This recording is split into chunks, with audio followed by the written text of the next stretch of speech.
मानव अधिकार आयोग भारत सरकार एवं विधिक साक्षरता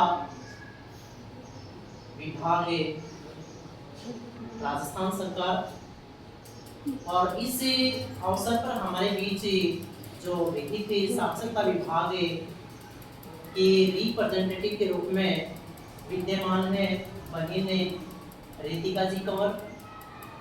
आपका हम इस MGGS कोटला में हार्दिक स्वागत करते हैं, अभिनंदन करते हैं।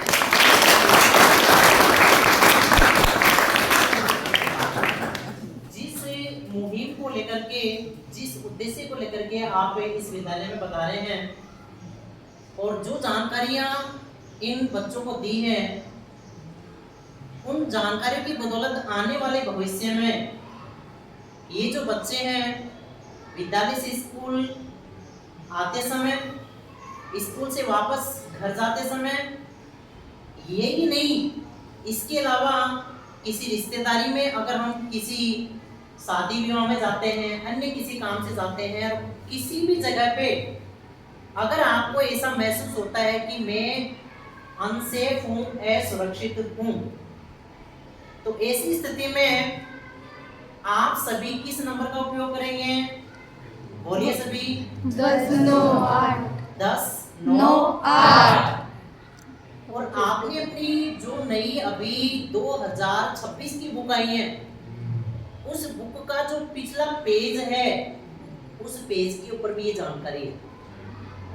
चाइल्ड हेल्पलाइन नंबर जो है वो यही नंबर है 1098। और ये जो नंबर है, ये नंबर आपकी पूरी तरह से सहायता करता है अगर आपकी बात है वो वाजिब है। जैसा अभी हमने कहा कि आपने मम्मी का कहना नहीं माना, आप गलत काम कर रहे थे और ऐसी स्थिति में मम्मी ने आपको सुधारने के लिए, आप में अच्छा परिवर्तन लाने के लिए अगर डांटा है, तो ऐसी स्थिति में आप ये काम नहीं कर सकते।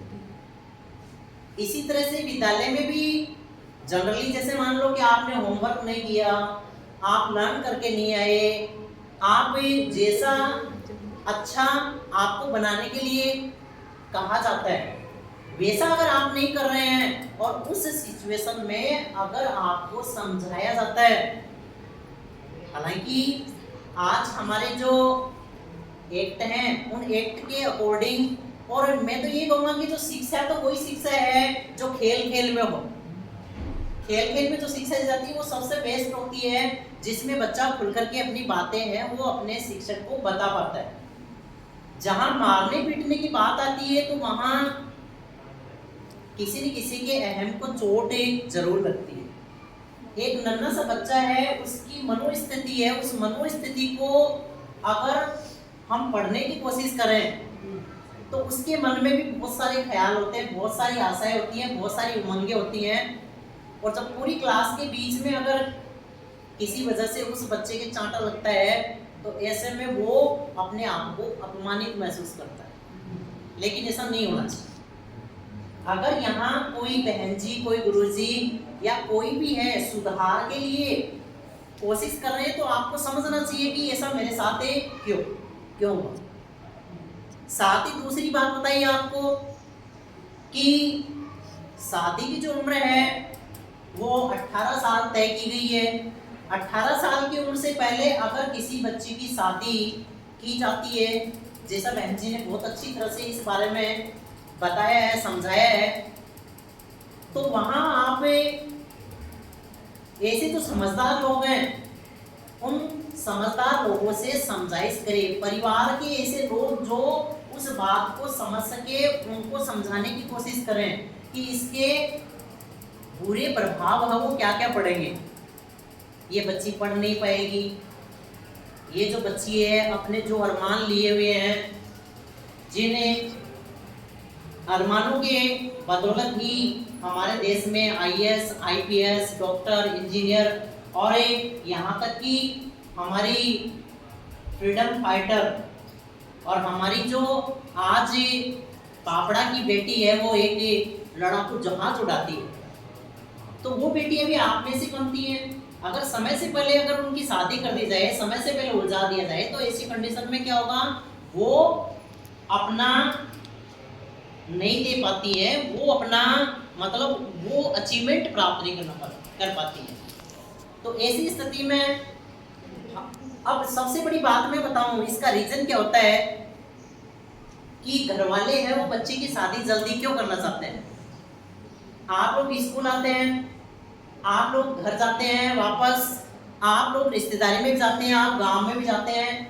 जब घर वालों को ऐसा लगता है कि आपके व्यवहार में गड़बड़ है, आप ट्रैक से उतर गए हैं, आपकी लाइन सही नहीं है, तो ऐसी स्थिति में अपने आप को पहले तो क्या करते थे, जन्मते ही उलड़ी में गाड़ देते थे कि जो है हमारी इज्जत है वो सुरक्षित रहे। लेकिन हम मानेंगे कि ये अच्छी बात नहीं थी। वही बच्ची आगे जाकर के पता नहीं क्या कितना अच्छा काम कर सकती है, तो उसको जीने का अधिकार है, उसको आगे बढ़ने का अधिकार है, तो वही सारे आपके पास है। लेकिन इसमें मेन बात ये कि आप एक अच्छे मार्ग पे चलो। आप हमेशा अपने माता पिता की जो इज्जत है उस इज्जत के साथ एक खिलवाड़ मत होने दो। कोई कितना भी नजदीक आने की कोशिश करे, लेकिन सबसे पहले वो बात माता पिता को बताओ। अगर वो जैसा आपको कह रहे हैं उस हिसाब से जो अगर आप करते हैं तो आपकी ये नौबत नहीं आएगी 18 साल से पहले वो आपकी शादी करें। बहुत कम ऐसी सिचुएशंस हैं। अगर ऐसी सिचुएशंस हैं तो उनमें भी जो समाज है वहां से भी ऐसे कई लोग हैं जो हेल्प कर सकते हैं, पढ़ाई में भी जो हेल्प करते हैं बच्चों की, अन्य कामों में भी हेल्प करते हैं। तो ऐसे में आपकी हेल्प भी हो सकती है, आपको उस सिचुएशन से बचाया जा सकता है। और फिर अगर ये समझाया जाए कि शादी के दुष्परिणाम क्या क्या निकलते हैं, वो सारी बातें जो आपको बता दी गई हैं, तो उन्हें को देखते हुए लास्ट में कब जब हमारे पास कोई चारा नहीं बचा है कि अब कोई बस की बात नहीं है, कोई जो है इस सिचुएशन को हैंडल करने वाला नहीं है और बच्ची है वो कोई इस शादी से बचने के लिए कोई भी गलत कदम भी उठा सकती है, तो ऐसी कंडीशन में हम 10 9 8 पे कॉल करें, आपकी हेल्प है वो जरूर हो।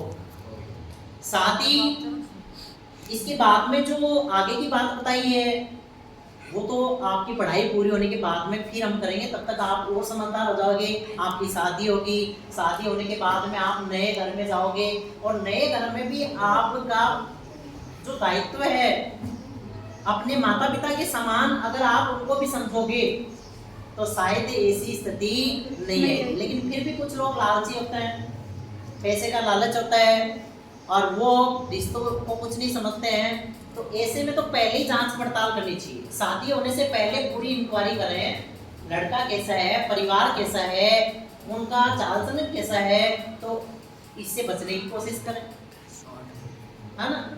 तो इस तरह से आपको बहन जी ने बहुत ही बढ़िया जानकारी दी और मैं बताना चाहूँगा कि हमारे बुढ़ागोड़ जी के अंदर एक इसका मानव अधिकार आयोग की एक बड़ी बैठक थी जिसमें इसके अध्यक्ष आए थे और उस बैठक के अंदर मेरे को सर्वश्रेष्ठ शिक्षक के रूप में वहां पे सम्मानित किया था।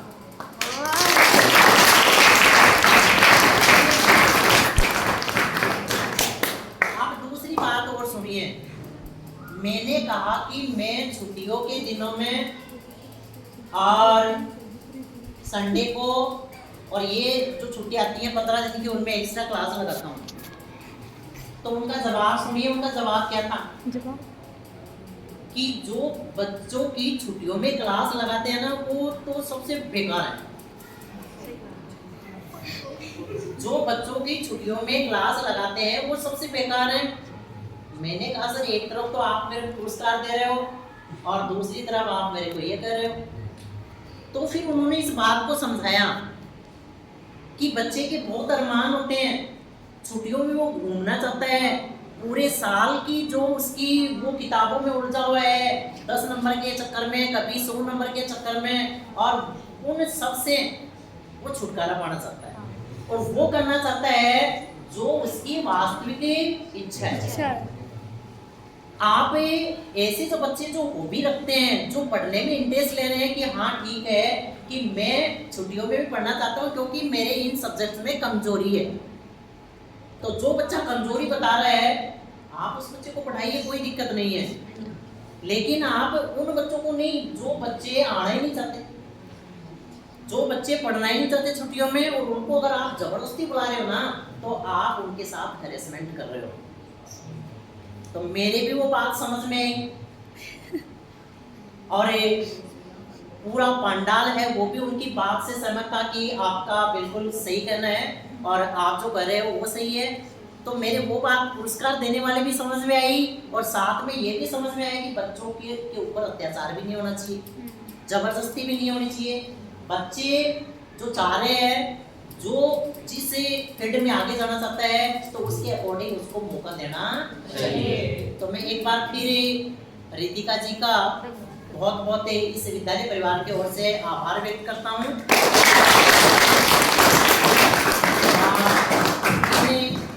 विद्यार्थियों को जो आपने मार्गदर्शन दिया वो भविष्य में इनके लिए लाभदायक हो, ऐसी मैं आशा करता हूँ। जय हिंद, जय भारत।